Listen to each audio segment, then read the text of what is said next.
sur l'accord en question, effectivement, nous avions été signataires de cet accord avec la CGT à l'époque, juste avant la négociation du régime par le MEDEF. Il faut savoir que cet accord n'engageait pas les organisations d'employeurs style MEDEF, CGPME, UPA, puisque la FESAC, anciennement c'était CESAC, après c'est devenu FESAC, ne sont pas membres de ni du MEDEF, ni de la CGPME, ni de l'UPA. Donc ils ont considéré qu'ils n'étaient pas du tout tenus par ces propositions, par cette proposition.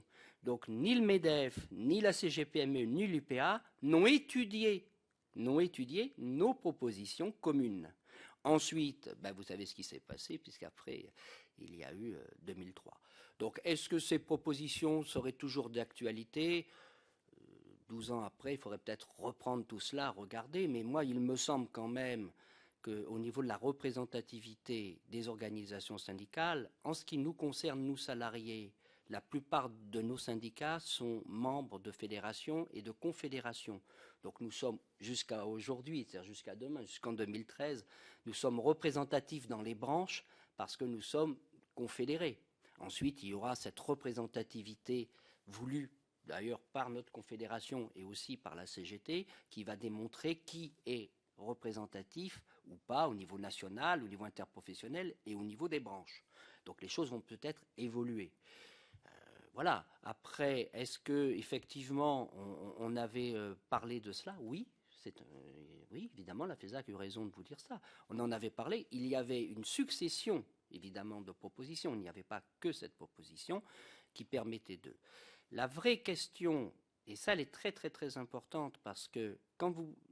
La vraie difficulté, c'est que si je suis employé pendant des années sur une émission, par exemple, car c'est ça la vraie question, si je suis dans un théâtre et je suis employé pendant des années sur le même emploi, la question se pose de savoir si j'ai le droit à l'indemnisation chômage. De fond, ça c'est la question de fond, puisque a priori, il ne pourrait pas bénéficier du contrat à déterminer dit d'usage, puisque logiquement c'est un CDI. Alors après, est-ce que c'est un CDI à temps partiel ? Est-ce que ça c'est autre chose ? C'est autre chose. Mais la vraie question, et c'est pourquoi nous vous le demandions au départ, ce que nous souhaiterions avoir, c'est vraiment une étude sur les permittents. Et là, on ne parle pas de fraude.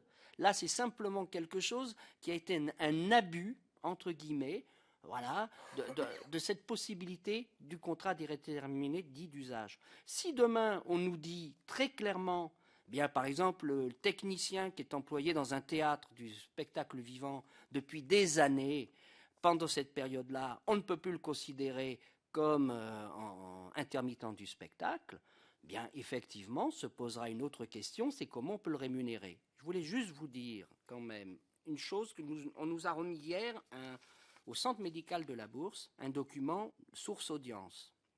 En 2010, 133 924 personnes ont été, alors on met intitulé intermittent, ils disent intermittent, ça ne veut pas dire indemnisé au chômage, intermittent, percevaient moins de 1 000 € bruts par an.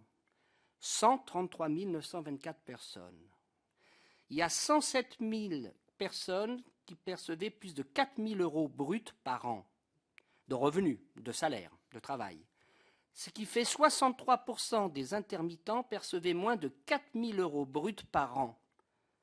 C'est-à-dire que nous sommes au niveau du RSA. Est-ce qu'on peut considérer quand même que notre profession, que nos secteurs d'activité, spectacle vivant et enregistré, parce que là, ça concerne le centre médical de la Bourse, ça concerne tout le monde. Le revenu, ou c'est ce qu'ils ont perçu par... Revenu du salaire, de leur travail, pas de l'allocation chômage, de leur travail. Est-ce que c'est quelque chose d'acceptable ? Nous disons, il y en a assez. Il faut arrêter tout ça. Parce que là, on est vraiment dans une paupérisation énorme. Alors, effectivement, ensuite, de cette masse, qui fait à peu près 250 000 personnes, nous allons, ça c'est hors permanent, c'est pour ça qu'ils les appellent intermittents, nous allons ensuite, évidemment, avoir 60 000, 80 000 personnes qui vont être indemnisées.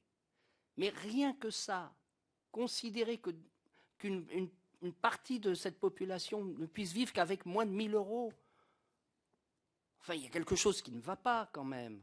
Donc c'est ça que nous demandons. Nous, ce que nous voulons, avant qu'on nous parle de chiffres, on parle d'assurance chômage, nous, on voudrait parler emploi. Et c'est pour ça que nous sommes venus vous voir. Parce qu'on veut parler de l'emploi.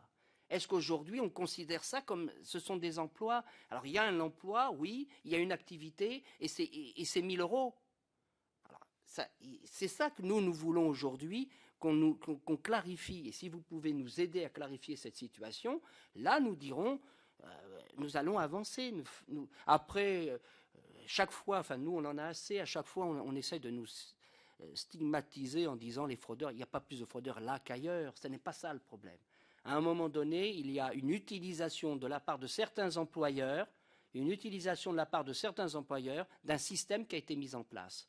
Voilà, c'est tout. Alors après, est-ce que c'est bien, c'est pas bien? Est-ce que des créateurs qui n'ont pas, quand on donne 1000 euros, excusez-moi, monsieur, mais quand on donne 1000 euros de subvention à une compagnie professionnelle, est-ce que ce n'est pas un geste fou? Est-ce que c'est pas quelque chose de je sais pas moi, comment une compagnie professionnelle avec 1000 euros de subvention sauf si elle diffuse.